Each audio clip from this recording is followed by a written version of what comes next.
अस्सलामुअलैकुम रहमतुल्लाहि व बरकातहू। प्यारे बच्चों, आज हम आपकी उर्दू की दरसी किताब का सबक नंबर 11 परिंदों की दुनिया ये सबक पढ़ेंगे। हम परिंदे, रंग बिरंगे परिंदों के बारे में सभी जानते हैं। तोता, मैना, कोयल, बुलबुल, सारस, मोर, कबूतर। आप पहली जमात से पढ़ रहे हो परिंदों के बारे में। हमारे मुल्क में छोटे बड़े रंग बिरंगे परिंदे पाए जाते हैं।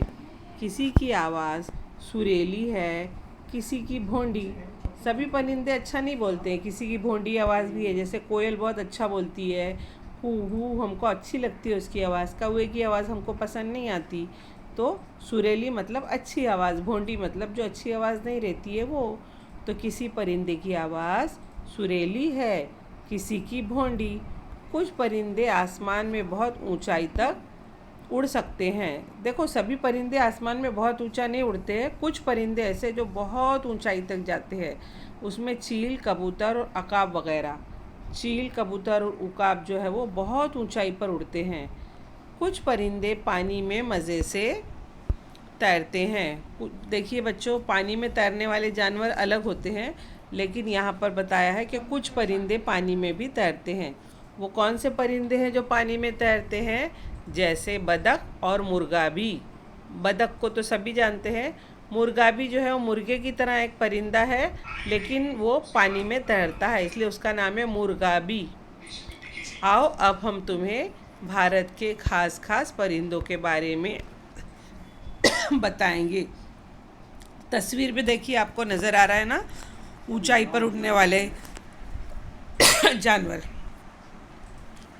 मोर हमारा कौमी परिंदा है। बच्चों, मोर को देखकर सभी लोग खुश होते हैं। देखिए, मोर नाच रहा है और कितना खूबसूरत नज़र आ रहा है। ये आमतौर पर 4 फीट लंबा होता है। देखिए बच्चों, मोर की हाइट देखिए, 4 फीट लंबी है। इसकी गर्दन लंबी और रंग गहरा सब्ज और चमकदार नीला होता है। बरसात में जब बादल घिर आते हैं तो मोर अपनी लंबी दूम के पंखे की तरह फैलाकर खुशी से नाचता है। बच्चों, मोर को नाचता हुआ देखना सभी को पसंद है, क्योंकि वो बहुत खूबसूरत मालूम होता है। कब नाचता है मोर? आपसे सवाल किया जाएगा कि मोर कब नाचता है। तो जब बादल घिर आते हैं तो मोर अपनी लंबी दुम के पंखे की तरह फैलाकर खुशी से नाचता है। मोर की नाच का ये मंज़र बड़ा ही दिलकश होता है। मोर भारत के अलावा श्रीलंका और अफ्रीका में पाया जाता है। ये सफ़ेद रंग का भी होता है। तस्वीर में देखिए आप, नीचे सफ़ेद रंग का मोर है और ऊपर जो है वो कलरफुल रंग बिरंगा मोर है। तो मोर जब नाचता है तो हमको बहुत अच्छा लगता है, बहुत खूबसूरत लगता है। तोता, मैना को लोग शौक से पालते हैं। देखो, हम पिंजरे में अक्सर अपने घर में क्या रखते हैं? तोता या मैना। ये दोनों बोलना भी सीख लेते हैं। हम घर वालों की बातें सुन सुन कर ये बोलना सीख लेते हैं। रटे हुए जुमले वो इतनी सफाई से बोलते हैं कि हैरत होती है। तोता ज़्यादातर हरे रंग का होता है और इसकी चोंच मुड़ी हुई और लाल होती है। तस्वीर में देखो बच्चों, तोते की चोंच देखो, मुड़ी हुई और लाल है। और मैना का रंग गहरा कथई और इसकी चोंच पीली होती है। तो पीली चोंच वाली क्या रहती है? मैना। देखिए तस्वीर में आपको पीली चोंच नज़र आ रही है ना, और रंग गहरा कथई है। किसी किसी इलाके में काले रंग की मैना भी पाई जाती है। तोते के बारे में मशहूर है कि इसे चाहे कितनी ही मोहब्बत से रखो, एक बार वो पिंजरे से निकल जाए तो वापस नहीं आता। देखो बच्चों, हमने तोते का बच्चा घर में लाए, उसको पाले पोसे, उसको बड़ा करे, लेकिन अगर वो पिंजरे से निकल कर उड़ गया तो वो दोबारा वापस नहीं आता। ये तोते के बारे में मशहूर है।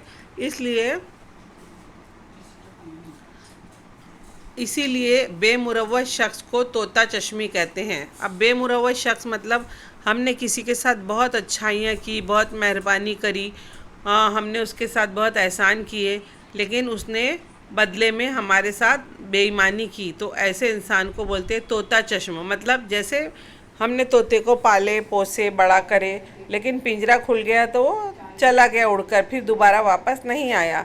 इसी तरह जब कोई बेमुरव्वत इंसान हमसे मिलता है तो हम उसको कहते हैं तोता चश्मा। हमारी ज़बान के मुहावरे में तोते की तरह आंखें फेर लेना भी इसकी बिना पर है। तोते की तरह आंखें फेर लेना मतलब हमने किसी पर एहसान किए लेकिन बदले में हमको बुराई मिली। हाँ, उसने हमारे वक्त पर हमारी मदद नहीं की तो हम कहते हैं कि कैसा बेमुरवत शख्स है, तोते की तरह आंख फेर लिया।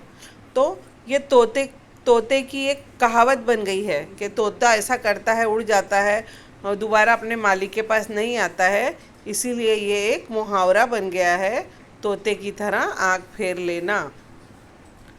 कबूतर को अमन की निशानी समझा जाता है। कबूतर कई रंग और नस्ल के होते हैं। देखो, कबूतरों के अलग अलग रंग और नस्ल भी होती है। ये उन परिंदों में से है जो झुंड बनाकर रहते हैं। झुंड मतलब ग्रुप में उड़ते हैं, ग्रुप में झुंड बनाकर रहते हैं और इनकी आवाज़ गुटरगू गुटरगू जैसी सुनाई देती है। पुराने ज़माने में कबूतर के ज़रिए एक जगह से दूसरी जगह पैगाम भेजने का काम लिया जाता था। देखो बच्चों, कबूतर को ट्रेन किया जाता था, उनको ट्रेनिंग दी जाती थी। तो पहले ज़माने में ये मोबाइल फ़ोन, ये पोस्ट बॉक्स, ये सब नहीं था। जो सीखे हुए कबूतर रहते हैं ना, उनके पैरों में कोई भी पैगाम लिखकर उड़ा देते तो बराबर दूसरी जगह वो जाकर वो उनको पैगाम पहुंचा देते। फिर वहाँ कबूतर के पैर में से वो खोलकर वो सामने वाला पैगाम पढ़ता, फिर वो अपनी चिट्ठी लिखता, फिर कबूतर को उड़ाता तो वो इधर पहली जगह पर वापस आ जाता। तो इस तरह पुराने ज़माने में कबूतर को पैगाम रसानी के लिए इस्तेमाल किया जाता था।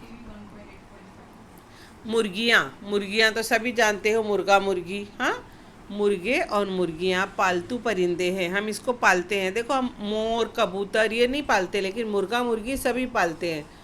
मुर्गा सुबह सवेरे बांग देकर हमें जगाता है। हाँ, जैसे ही सुबह होती है, सूरज तुलू होते वक्त, फजर के वक्त मुर्गा ज़ोर से बांग लगाता है तो हमको समझ में आ जाता है सूरज तुलू हो रहा है या सुबह हो गई। और मुर्गियाँ हमें अंडे देती है, हम अंडे शौक से खाते हैं, है ना। तो हम मुर्गियाँ और मुर्गियाँ पालते हैं। बगला, सारस और हंस एक ही तरह के परिंदे हैं। देखिए, आपको यहाँ हंस नज़र आ रहा है, पानी में तैर रहा है। बगला नज़र आ रहा है, लंबी टांगों वाला, और सारस नज़र आ रहा है। ये तीनों एक जैसे दिखते हैं। देखो, बगले की टांगें, चोंच और गर्दन लंबी होती है और दुम छोटी होती है। तस्वीर देखिए, बगले नदी के किनारे रहते हैं और ये बड़े सीधे साधे नज़र आते हैं। सीधे साधे मतलब खामोश खड़े रहते हैं नदी में। ऐसा लगता है कितना मतलब नर्म परिंदा है, कितना खूबसूरत परिंदा है, कितना मासूम परिंदा है। खामोशी से बगला खड़े रहता है, लेकिन जैसे ही मौका मिलते ही उसके सामने मछली आती है, वो तेज़ी से गर्दन पानी में झुकाकर मछली को हड़प कर जाता है। मौका मिलते ही मछलियों को हड़प जाते हैं। सारस सफ़ेद होता है, इसके ऊपरी हिस्से में कुछ लाल भी होते हैं। उड़ने से पहले सारस को हवाई जहाज़ की तरह ज़मीन पर दौड़ना पड़ता है। देखो बच्चों, चिड़िया कौवा को हमने उड़ते हुए देखे, वो डायरेक्ट उड़ जाते हैं, लेकिन सारस डायरेक्ट नहीं उड़ता। पहले वो तेज़ी से दौड़ता है और जब उसकी दौड़ तेज़ हो जाती है तब हवा में उड़ता है। बिल्कुल इसी तरह हमारा हवाई जहाज़ है, एरोप्लेन डायरेक्ट हवा में नहीं उड़ता है। पहले वो बहुत चलता है, देर तक चलता है, और जब उसकी स्पीड फास्ट हो जाती है उसके बाद वो उड़ता है। तो बिल्कुल सारस भी इसी तरह पहले दौड़ना शुरू करता है और जब उसकी स्पीड फास्ट हो जाती है तो वो उड़ता है। हंस भी एक सफ़ेद खूबसूरत परिंदा है जो हमेशा अपनी हंसनी के साथ तालाब में रहता है। जोड़े के साथ तैरता है। ये हंस और हंसनी दोनों साथ में हमेशा पानी में तैरते हैं। कौवा और कोयल काले होते हैं। देखो, आपको तस्वीर में नज़र आ रहा है कौवा और कोयल। कौवा और ऊबड़ होता है और कोयल छोटी होती है। देखिए बच्चों, कौवा ज़रा बड़ा है और कोयल छोटी है, लेकिन दोनों काले हैं। हमको कैसे पता चलेगा कौन सा कौवा है और कौन सी कोयल है? तो कौवा बड़ा होता है, कोयल छोटी होती है। कौवा चालाकी के लिए और कोयल अपनी मीठी आवाज़ के लिए मशहूर है। देखो बच्चों, कोयल काली होती है लेकिन उसकी आवाज़ बहुत अच्छी लगती है। जब वो कुहू कुहू करती है ना, जब बहुत अच्छी लगती है। और आम के दरख्त पर बोर आते ही तब कोयल की कू सुनाई देती है।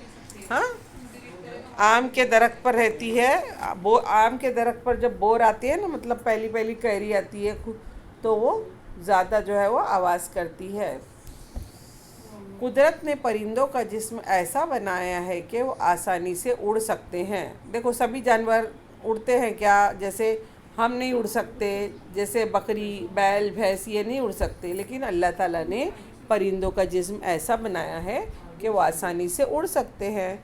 उनमें बाज़ परिंदे ऐसे हैं जो छोटे छोटे कीड़े मकोड़े खाकर हमारी फसलों की हिफाजत करते हैं।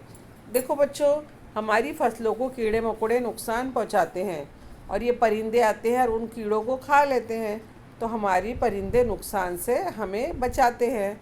कुछ परिंदे मुर्दार जानवरों का गोश्त खाकर माहौल को गंदा होने से बचाते हैं।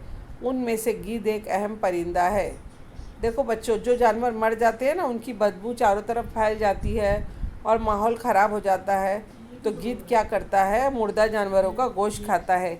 इसी तरह शेर, चीता, रीछ, वो अगर कोई जानवर खाते हैं, शेर, चीता, और अधूरा जानवर छोड़कर चले जाते हैं, तो फिर बचा हुआ जानवर गिद्ध खा लेता है।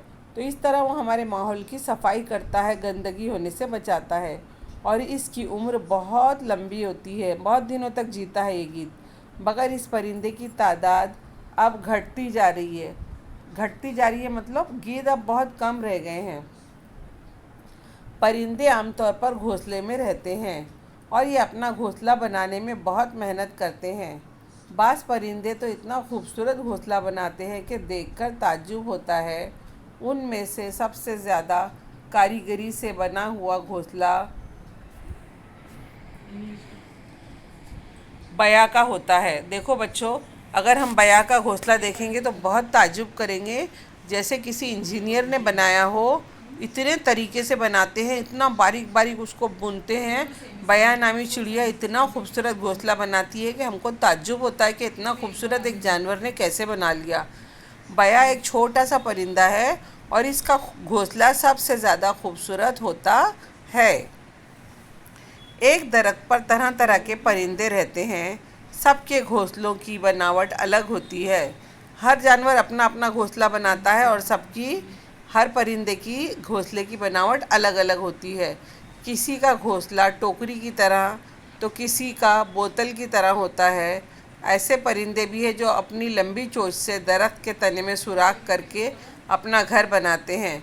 यहाँ तस्वीर में देखिए, ये एक परिंदा है, ये जो दरख्त के तने में सुराख कर रहा है। उसकी चोंच इतनी तेज़ होती है कि दरख्त में सुराख हो जाता है, और सुराख करने के बाद वो उसमें अपना घर बनाकर रहता है। बच्चों, ज़रा सोचो कि इन खूबसूरत परिंदों के बगैर दुनिया कैसी लगती। मोर, कोयल, मोर, कोकती कोयल, बोलते तोता मैना, पानी में तैरती बतखें, हवा में उड़ते कबूतर और चहकती चिड़िया देखकर कितना मज़ा आता है। ये परिंदे हमारे माहौल को खुशगवार बनाते हैं। हमारा फ़र्ज़ है कि हम इनकी हिफाजत करें।